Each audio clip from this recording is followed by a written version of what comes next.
किसान भाइयों, मैंने पिछले वीडियो में बात किया था कि पोषक तत्व क्या होते हैं, कितने प्रकार के होते हैं तथा इनको कितने प्रकार से डिवाइड किया गया है।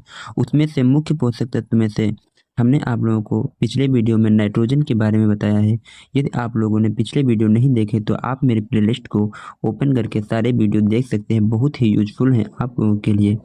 तो दोस्तों, आज हम बात करेंगे फास्फोरस के बारे में कि फास्फोरस जो है वो क्या होता है, इसमें इसको पौधों को क्यों आवश्यकता होती है, इसके कमी के लक्षण को आप कैसे पहचानेंगे, इसके अलावा कौन कौन से स्रोत के द्वारा हम फास्फोरस की पूर्ति करेंगे।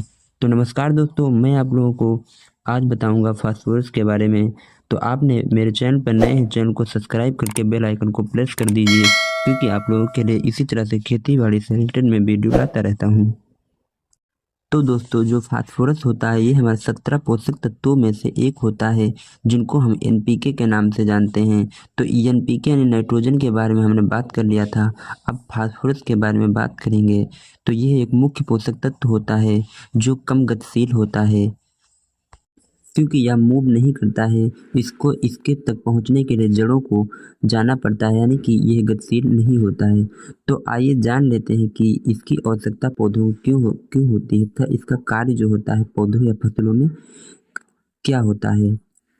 तो दोस्तों, जब हम फास्फोरस का यूज करते हैं अपनी फसलों के लिए, तो फसलों की जो जड़ एवं तने की वृद्धि जो होती है वो बहुत ही अच्छी होती है। इसके अलावा यह जो होता है अर्ली ग्रोथ में सहायक होता है, इसलिए इसको ऊर्जा घर भी कहा जाता है, क्योंकि ऊर्जा का एक प्रकार से स्रोत होता है।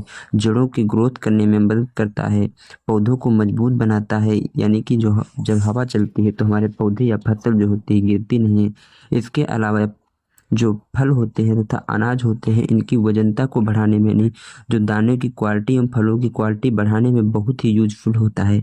इसके अलावा जो फास्फोरस का यूज करेंगे तो डीएनए आरएनए का निर्माण करता है। इसके अलावा कोशिका विभाजन में सहायता करता है। प्रकाश संश्लेषण का भी बहुत अच्छा स्रोत होता है जब हम फास्फोरस का यूज करते हैं, और जब जर्मिनेशन भी इसके यूज करने से बहुत ही अच्छा होता है। और अगला बात कर लेते हैं कि यह वसा है, प्रोटीन है, कार्बोहाइड्रेट बनाने में मदद करता है, और जो फलों को या फसलों को पकाने में भी मदद करता है। पौधे जो होते हैं फास्फोरस को फास्फेट के रूप में लेते हैं, यानी कि डायरेक्ट फास्फोरस को पौधे नहीं लेते हैं, फास्फेट के रूप में ग्रहण करते हैं। तो दोस्तों, अब जान लेते हैं कि यदि फास्फोरस की हमारी फसल में कमी हो जाती है तो हमारे पौधों पर क्या प्रभाव पड़ता है। तो पहली बात तो यदि फास्फोरस की कमी हो जाएगी तो बौना पौधा जो होता है हमारा बौना रह जाता है, और इसकी पत्तियां जो होती हैं छोटी रह जाती हैं तथा इसकी पत्ती जो होती मोटी हो जाती है। इसके अलावा इसके ऊपर जो है बैंगनी कलर का, जली हुई पत्तियां बैंगनी कलर की हो जाती हैं, यानी जली हुई पत्तियां जो है प्रतीत होती हैं, और इसका जर्मिनेशन जो है अच्छा नहीं होगा। इसके प्रकाश संश्लेषण जो होता है उसमें अवरुद्धता हो जाती है। इसके अलावा जो हमारी जड़ें हैं वो अच्छे से ग्रोथ नहीं करेंगी, तो हमारा जो पौधा होता है वो जब ज़्यादा हवा चलती है तो हमारा पौधा जो होता है गिर जाता है।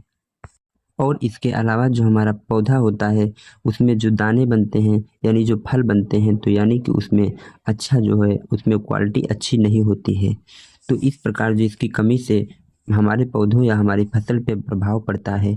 आगे बात कर लेते हैं कि हमको इसके क्या क्या स्रोत होते हैं और किसके द्वारा हम जो है इसको हम देते हैं जो इसकी पूर्ति हो जाएगी।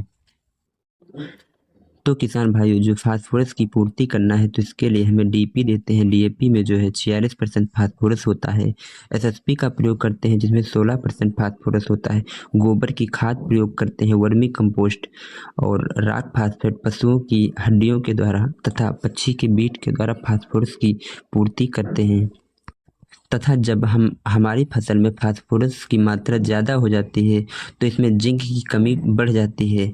तो इस प्रकार जो है हमारे फसल के लिए फास्फोरस बहुत ही महत्वपूर्ण होता है तथा इसकी अधिकता से हमारे पौधों पे विपरीत प्रभाव पड़ता है।